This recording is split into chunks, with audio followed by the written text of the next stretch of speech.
Yooyaa malee yooyaa dhaggeeffattoota raadiyoo BBC Afaan Oromoo nu dhiyaadhaa bakka nu dhaggeeffachuu jirtan cufaatti sagantaan keenya am jalqaba. Labsii yeroo muddamaa ajajaaf ture am ka'uuf maatiin gaazexeessaa OBN isaaf isaanillee rakkoo hamaa keessa jiraachuu himan. Wanni isa hin godhin hin jiru. Ilma namaa dhiisitoo horiin badhee sanitti midhamu. Guyyaana duudaa halkan qorraa maal jedhee garuu ani sanitti ibsuu hin danda'u. Lammiileen Itoophiyaa jechi saalqunnamtii jedhu Google irratti barbaaduun addunyaa keessaa tokkoffaa rakkoo maan. Maatiin ijoollee isaanii dhimma kanarratti hubannoo gaallee kennaniif. Ijoolleen mataan isaaniillee heerumanii beeka waan ta'eef gaafa gaa'ela maal akka godhanillee maal akka isaan mudatullee. Kanaaf oduu dabalatan waliin tura an Asli Gilgaloo.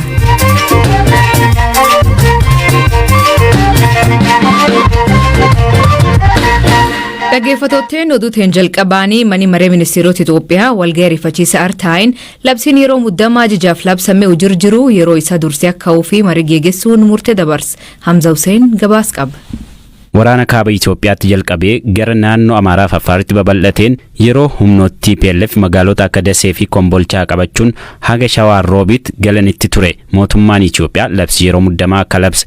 Labsiin yeroo muddamaa ji'a ja'aaf akka turuuf labsame kun balaa birmadummaa biyyaa mudate aggachuuf akka ta'e biyyattiin wayita sadaasa darbe keessa labsicha labsitu ibsitee turte. Akkuma labsichi labsameen ministeerri muummee Abiy Ahmad gara adda waraanaatti imaluun waraanicha hoogganuu eegalan. Humnoon TPLFis naannoo Amaaraa fi Affaar keessaa yeroo muraasa booda baafaman. Itoophiyaan labsii kana kaasuuf akka jettu ka ibsite wayita marii biyyaalessaa geggeessuuf haala mijeessaa jirtuttidha. Dhukaasa dhaabuu fi namoota siyaasaa hiikuun tarkaanfii dhibdee karaa nagaan furuuf mootummaan dhiyeenya fudhachaa jirudha. Ibsi waajjirri ministeera muummee har'a baasee rakkoon labsii yeroo muddamaa labsuuf dirqisiisaa ture yeroo ammaa waan jijjiiramee fi sodaa jirus adeemsa seera kabachiisuu idileen to'achuun waan danda'amuuf labsicha yeroo labsameef ji'a ja'a dursanii goolabuun barbaachisaa ta'e argameera jedha. Manni maree ministeerotaas labsichi osoo yeroon isaa hin xumuramin akka ka'uuf erga irratti walii galee booda akka ragga'uuf gara mana maree bakka bu'oota ummataatti qajeelcheera. Labsii yeroo muddamaa kanaan wal qabatee sakatta'insi cimaan kutaalee biyyattii hunda keessatti geggeeffamaa tureera. Namoonni hedduunis labsii kanaan wal qabatee hidhamaniiru. Mootummaan haalli waan fooyya'eefan labsii yeroo muddamaa kaase jedha. Ta'us lolli daangaa Tigraay fi Affaar irratti bifa haaraan ka'eera. Naannoon Affaar humnoonni TPLF daangaa ce'uun aanaalee isaa 4 weeraruun lammiilee buqqisuu himataa jira. TPLF birmadummaa naannochaa sarbaa waan jiruuf mootummaan federaalaa tarkaanfiitti deebi'uu qaba jechuun hoogganaan kominikeeshinii Affaar kaleessa dubbatanii turan. TPLF gama isaan humnoota naannoo Affaartu Eertiraa waliin ta'uun na weerare gargaarsa namoomaatti karaa cufe jechuun himate. Gama kaaniin ministeerri muummee Abiy marii diyaaspooraa biyyattii waliin taasisan irratti finciltoota Tigraay waliin mari'achuuf qophiin jiraachuu dubbachuu isaanii maddi oduu Associated Press gabaaseera. Associated Press miseensota diyaaspooraa marii irratti hirmaatan wabeeffachuun akka gabaasetti mootummaan Itoophiyaa waraana baatilee 15 ol lakkoofsise mariin xumuruuf qophiidha. Walgahii kana irratti hirmaachuu ka himan dura taa'an Koree Diyaaspooraa Ameerikaa Itoophiyaa obbo Masfiin Taganuu gama mootummaan waraana dhaabuuf fedhii cimaatu jira jechuun dubbatan. Maricha irratti ministeera muummee Abiy mariin ni jiraata fedhii biyyattiif dursa ka kenninu mariin sababaan deeggarame ni jiraata jechuun dubbachuu obbo Masfiin Associated Pressitti himaniiru. Mootummaan federaalaa Itoophiyaa amma dura waa'ee marii TPLF waliin godhamuuf adeemu kanaa ifatti wanti jedhan jiru. Garuu aangawoonni biyyattii garee shororkeessaa TPLF waliin mariin kamuu akka hin jiraanne dubbachaa turan.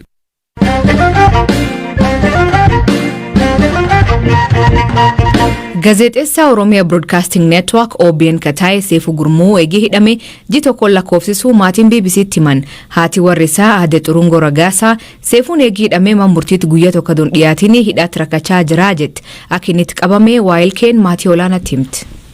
Atti inni ittiin qabame hojjetaa Adaamaa hojjetaa jireenya jechaadha. Seen taa'u nu bira jechaadha.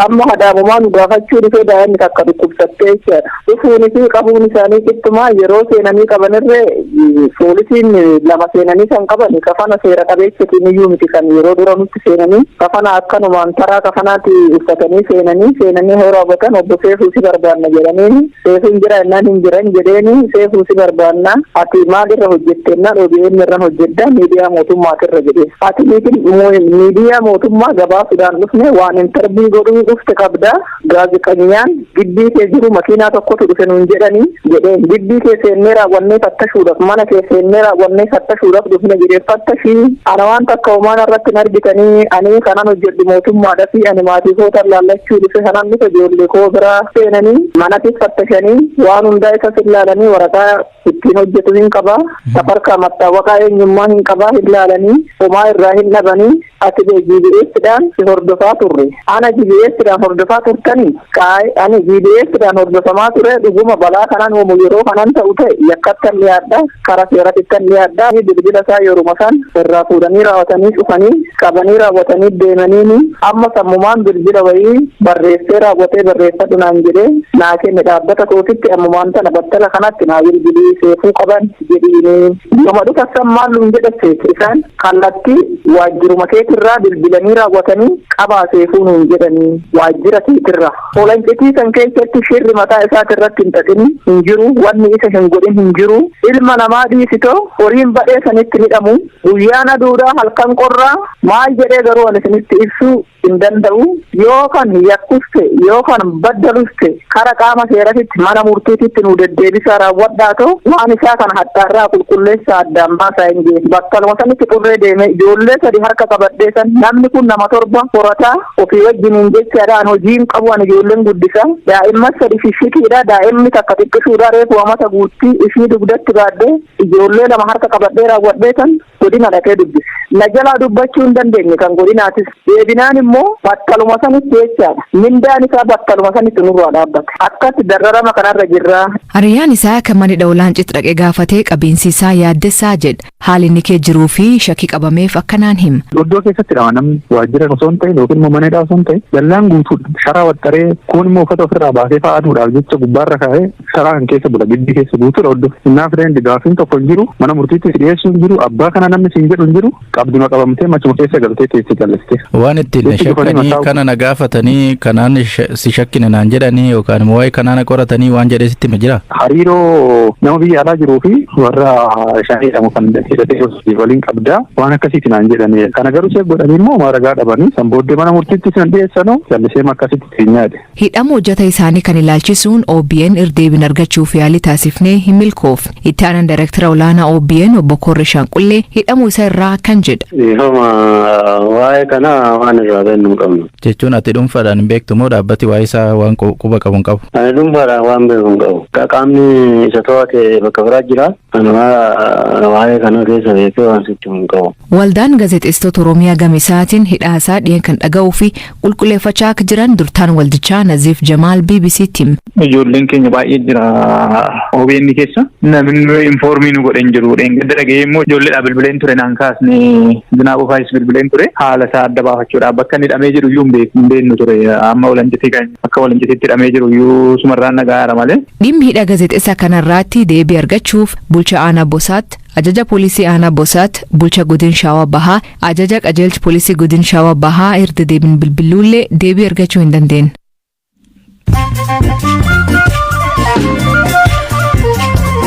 Dhaggeeffattoonni namoota gaggabaaboo addunyaa isaanii dhiyeessaa jalqabaan pireezidantiin Itoophiyaa Saalewarq Zawudii Dr. Silaashii Baqqalaa fi Jeneraal Baacaa Dabalee dabalatee hoogganoota duraanii mootummaa fi muudama garaagaraa kennite. Ibsa galgala kan kenneen waajjirri isaanii pireezidantiin kun qondaaltota kan dabalatee namoota 27 fi muudama ambaasadarummaa kenne. Mootummaan naannoo Oromiyaa woboon manneen barnootaa 160 ol gubuu fi barattoonni 300 ol barnoota irra bittinnaa'uu beeksise. Hidhattoonni mootummaan Abbaa Shanee jedhee yaamuu fi paarlaamaan Itoophiyaa shororkeessa jedhee labsu kuniin kutaalee Oromiyaa godinaalee adda addaa keessa sochii waraanaa gochaa akka jiran himan. Himannaa mootummaa kanaan wal qabatee hoogganoota woboo irra deebii argachuu hin dandeenye. Ji'oota shaniin booda yeroo jalqabaatiif gargaarsi fayyaa naannoo Tigraay dhaqqabsiisuu isaa Koreen Fannoo Diimaa idil addunyaa ICRC'n hima. Qorsa barbaachisu dabalatee meeshaa gargaarsa fayyaa xiyyaaronni qabatan magaalaa Maqalee dhaqqaban. Itoophiyaatti qindeessaan fayyaa ICRC jijjiirame kun boqonnaa guddaa jedha. US xiyyaarota waraanaa $2 biliyoona ol baasan Masriitti gurguruuf waajjirri dhimma alaa Ameerikaa gurgurtaa xiyyaarota geejjiba waraanaa kanaa Masrii waliin akka raawwatuuf aayyame. Kan malee Ameerikaa sirnoota raadaarii ittisa haleellaa qilleensaa fi meeshaalee loltummaa biraa $1.3 miliyoona ol baasan gurgurtee jirti. Boodiin hojii raawwachiiftuu dhaabbata fayyaa addunyaa WHO'n lammii Itoophiyaa Dr. Tedros Adhanom marsaa lammataa fi dhaabbaticha hooganuu kaadhime. Dr. Tedros bara 2017 nama Afrikaa irraa yeroo jalqabaaf dhaabbaticha hooganuuf filatamuu ta'e. TPLF deeggaruu fi oduu sobaa tamsaasuun dhiyeen kan mootummaan Itoophiyaa boodichaatti himatullee dubbiin akkanumaan hafte.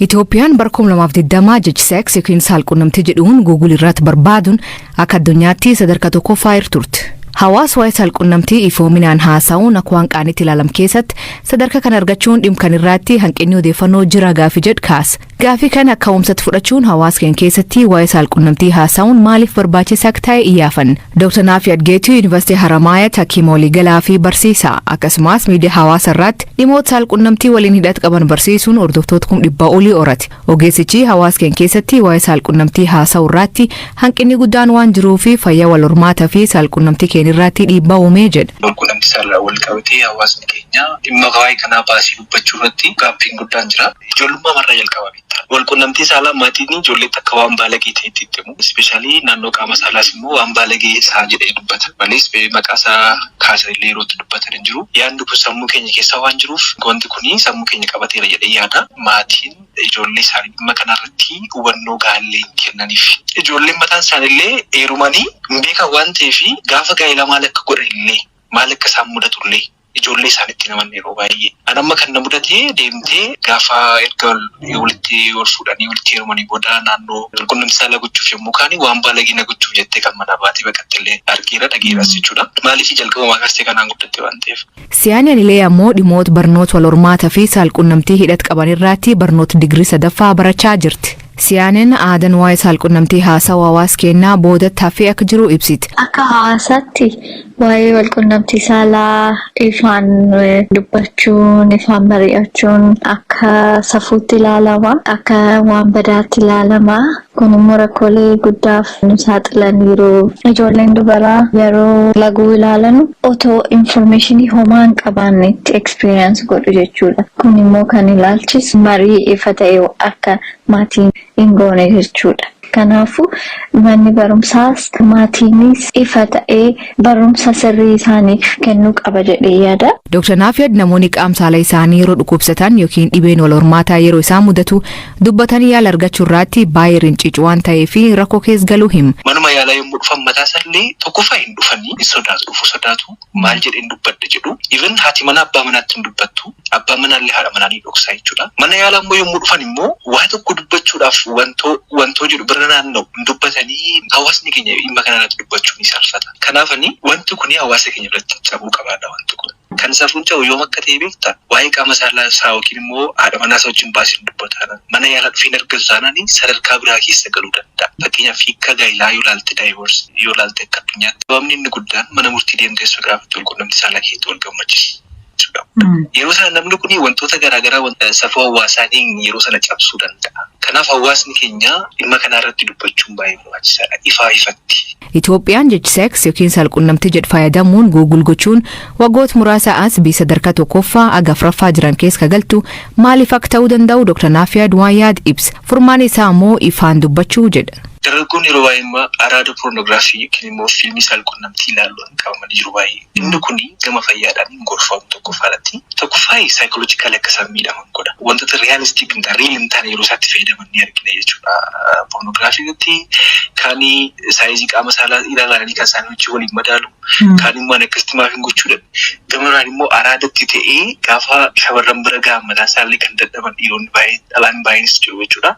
Gama fayyaan kana deeggaramu garuu immoo hiriyoota wajjin haasa'uudhaan fakkeenyaaf namoota wajjin waa'ee kana haasa'u dhiiris ta'ee dhalaaf dhalaanis ta'ee yookiin immoo dhiiriif dhalaan illee wanta kana bal'inaa wajjin haasa'uu danda'u. Inni kan biraa maatii keessatti fakkeenyaaf abbaa manaa fi haati manaa waliin haasa'uu qabu. Kanaaf sadarkaa maatiitti, sadarkaa mana barumsaatti, sadarkaa immoo abbaa manaa fi haadha manaatti, gama biraatti immoo gama ogummaa fayyaati. Warroonni akka keenyaa fakkeenyaaf ammaa gama miidiyaa hawaasummaan barsiisaa jira. Gama yuutuubiinis ta'ee, gama feesbuukiin, telegiraamiinis ta'ee, pilaatfoormiin argadheen kan biraa immoo gaazexaa irratti illee barsiisaan jira dhimma kanarratti hawaasni akka dhaggeeffattootni sagantaan irraa aganumaan waliin turuu keessaniif ulfaadha isiniin jedha. Maqaan kee Aslee Galgalooti nagaa waaqee bula.